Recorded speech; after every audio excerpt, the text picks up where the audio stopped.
Shalom, shalom, shalom. It's your brother Aklamak, representing Mount Zion Reborn, here to do another Tuesday teaching and Wednesday wisdom.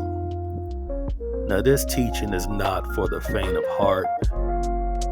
It's a sword drawn against deception, not to mock, but to correct, not to tear down for fun, but to wake up the slumbering who've been fed a double-tongued doctrine.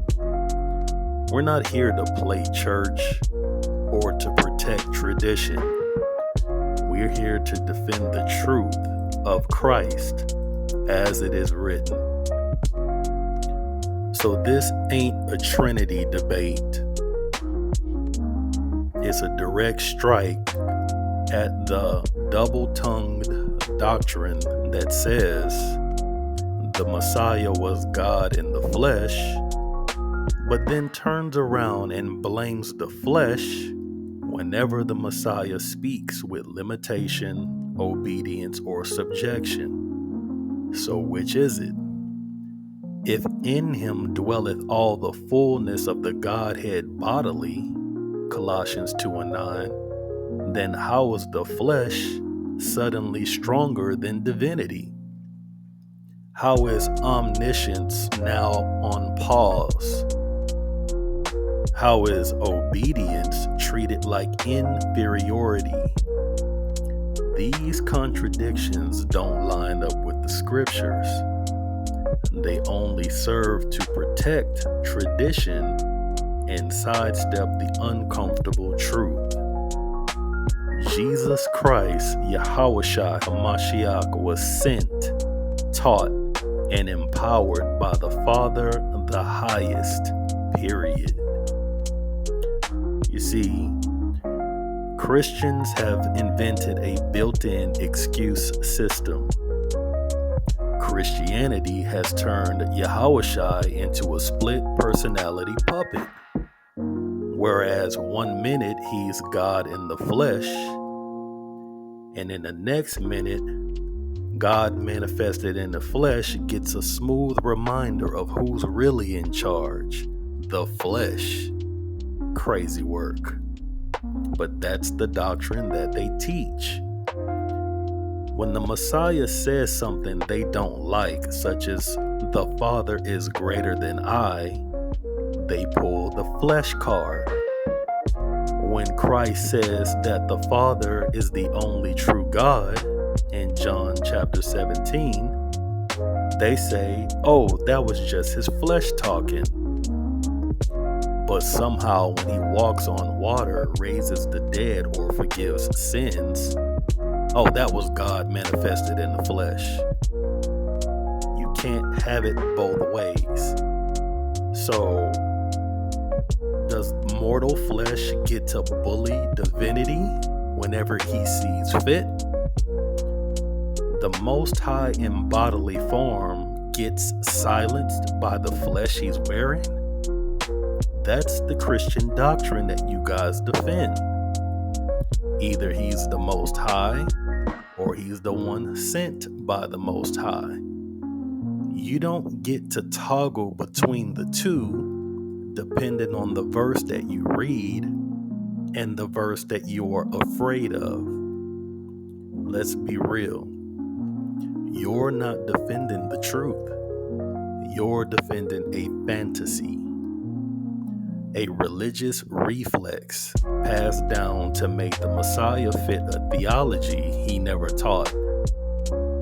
Let this lesson serve as a warning shot, a surgical strike. We will walk through scriptures. The scriptures that they twist will expose the contradictions and show through prophecy, law, and the gospel, while the teachings of Christ are final and not optional.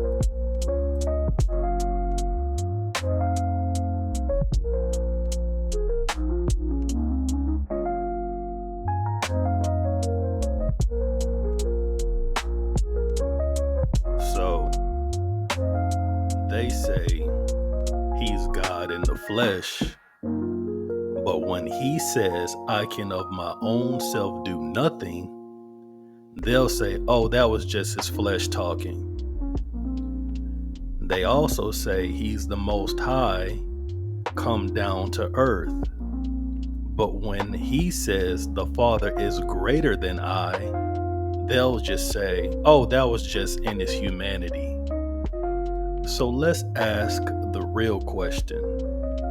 Was he God, or was he the messenger? Was he the Most High himself, or was he a faithful servant sent by the Most High? Because when it comes down to obey the words of the Messiah, it seems as if the church throws him under the bus. So while God, who was manifested in the flesh, walked the earth, it seems that the flesh just decided to interject whenever it felt the need to silence the divinity side of Christ. Almost as if the flesh had veto power and somehow filibustered the divinity side of Christ. See, they point at his miracles and say, see, Christ is the Most High God. But when he prays to the Father, submits, obeys, or cries to the Father, they'll say, oh, that's just his humanity. This is the double talking that we're talking about. But somehow we are wrong to point that out. So now, the Most High is only God when it looks impressive. Like when he raises the dead, they say Christ is God in the flesh. But when he teaches obedience to the law and keeping the commandments, they'll say, oh, that's just in his humanity. You Christians treat the Son of God like a split role stage actor. So he's God in one scene and human in scene two. And you get to play switcheroo every time your doctrine gets exposed. This is the book of Colossians chapter 2 verse 9, and it reads, for in him dwelleth all the fullness of the Godhead bodily.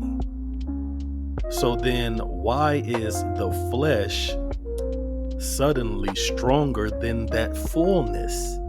Why does the divine understanding begin to take breaks? Why does God pray to God?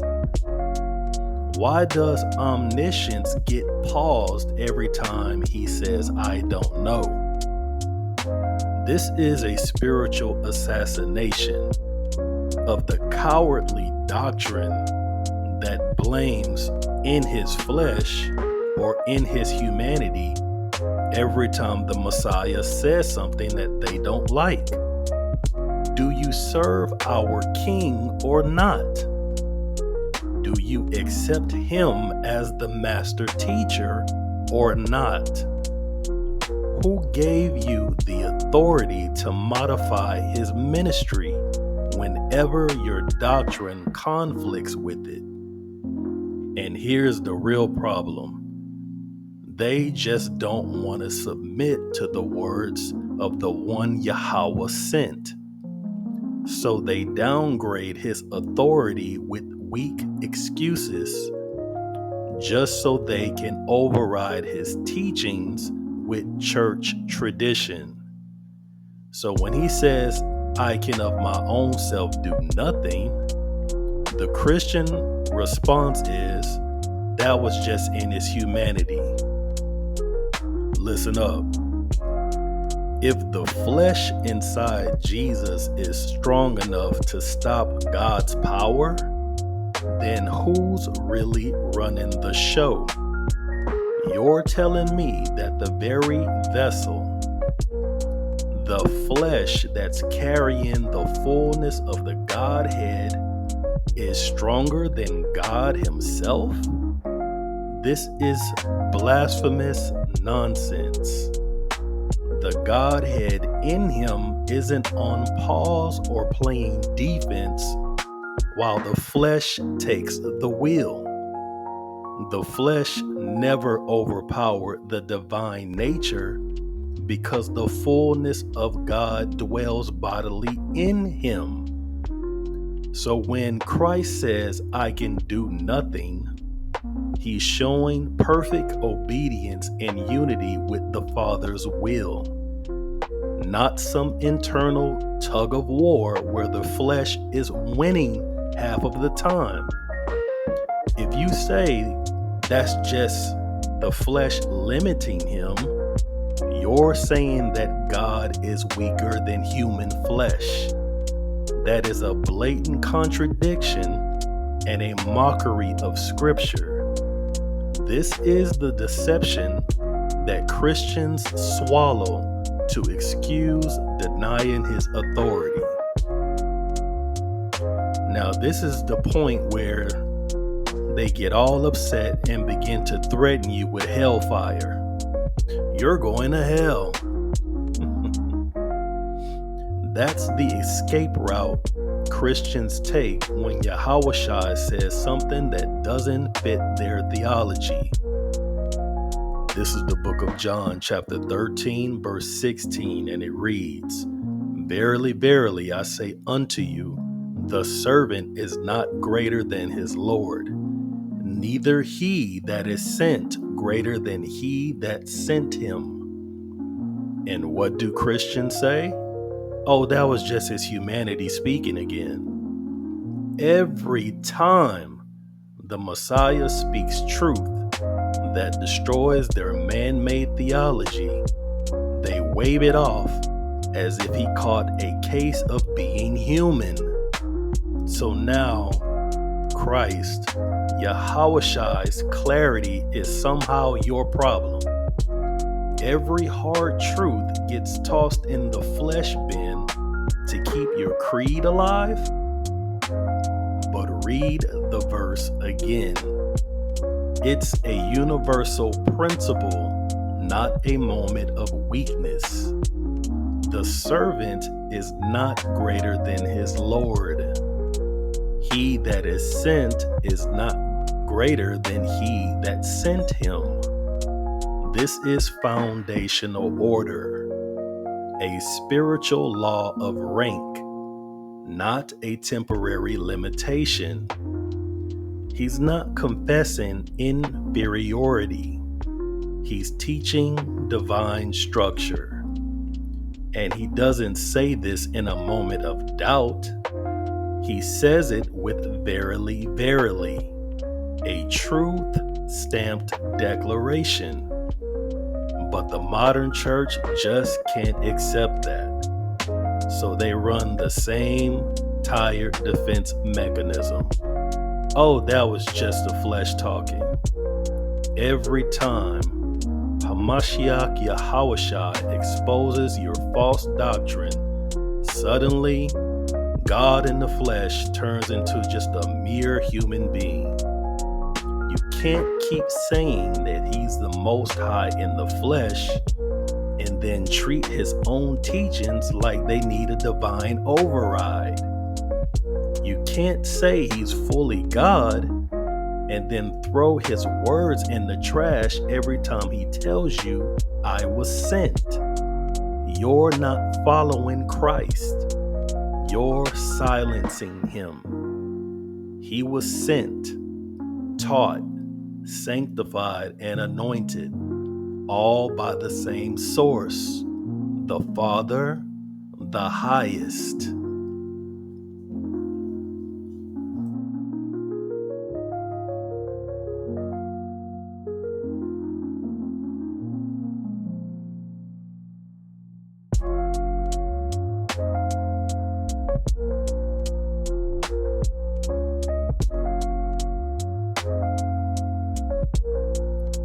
So now let's get into the danger of using these excuses to ignore the words of Christ. Let me be clear to you. When you use that was just in his flesh, to dismiss the clear words of the Messiah, you are rejecting the authority of the sent Messiah. Let this be the last time that we have to address this. This is the book of Deuteronomy, chapter 18, verse 18 and 19, and it reads, I will raise them up a prophet from among their brethren, like unto thee, and I will put my words in his mouth, and he shall speak unto them all that I shall command him. And it shall come to pass that whosoever will not hearken unto my words, which he shall speak in my name, I will require it of him. So the Most High God himself says he's sending Christ, and he will put his words in the Messiah's mouth. Nothing in the scripture mentions about flesh having the power to blur the message or to temporarily disrupt the God who's manifested in the flesh. This is the book of Acts, chapter 3, verse 22, and it reads, For Moses truly said unto the fathers, A prophet shall the Lord your God raise up unto you of your brethren, like unto me. Him shall ye hear in all things whatsoever he shall say unto you. Verse 23, And it shall come to pass that every soul which will not hear that prophet shall be destroyed from among the people. So that sounds like a clear threat to me. The Most High is not mincing words here. You dismiss the words of Yahawashi, Christ, with that flesh excuse, but the Father said he put those words in his mouth. That's not a human limitation. The things that he taught were divine commandments. Divine commandments from the Lord the highest. The Most High says if you don't hear all the things what he tells you, I will kill you. This is no light matter. These in his flesh excuses are not theological errors.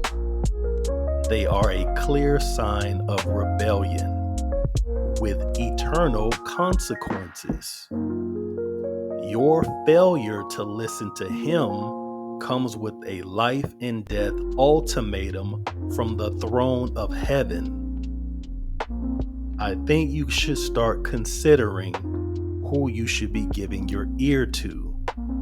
Church doctrine or the one sent from the Lord the highest. So you can't have it both ways. You cannot claim that Jesus is God in the flesh and then blame the flesh when the Messiah shows obedience, submission, or limitation in knowledge. You say God came in the flesh, but then when the Messiah speaks, you say, oh, that really wasn't him talking. You claim to honor Christ, but every time he says something that doesn't match your pastor's doctrine, you say, oh, that's just in his humanity. Either he is fully God, with all the fullness of the Godhead bodily, and his words are final and authoritative, or you're trapped in a lie that the flesh sometimes wins the battle that's going on inside him. This is not sound doctrine. This is deception. So stop picking and choosing what you want to believe from Christ's own words. The whole message is authentic. The whole message is a call to obedience, submission, and reverence, not selective acceptance. And most importantly, the Lord's judgment is tied to it. You will not get another chance. He's not sending another Messiah. The Messiah didn't die to be silenced by church councils. He didn't rise just to be edited by theologians. And he didn't teach truth so you could ignore it with excuses about flesh. He said what he said. He meant what he said. And if you reject it, you reject the one who sent him. Now, I don't know if it's the parasites from the pulled pork consumption, the doctrine of devils, or just centuries of willful blindness. But God doesn't die for 3 days. And the earth didn't run on autopilot during that time. The book of Romans chapter 6 verse 9 says, "And death had no more dominion over him." Death had dominion over God? Okay, it gets really stupid after a while. And the arguing with underlings proves nothing. We're not playing doctrinal ping pong with people who were never ordained to teach to begin with. Let the real men of the Lord wield this sword. You can take notes, you can ask questions, but you're not the teachers. That's clear. This ain't theology class. This is a courtroom testimony. The Father said, "Hear ye him or die." You don't get to put his words on trial because your doctrine can't stand next to his. He is the Messiah. He is the one sent. And with that, I give all honor, praises, and glory unto the Father, the highest. And I hope you were edified. And Shalom.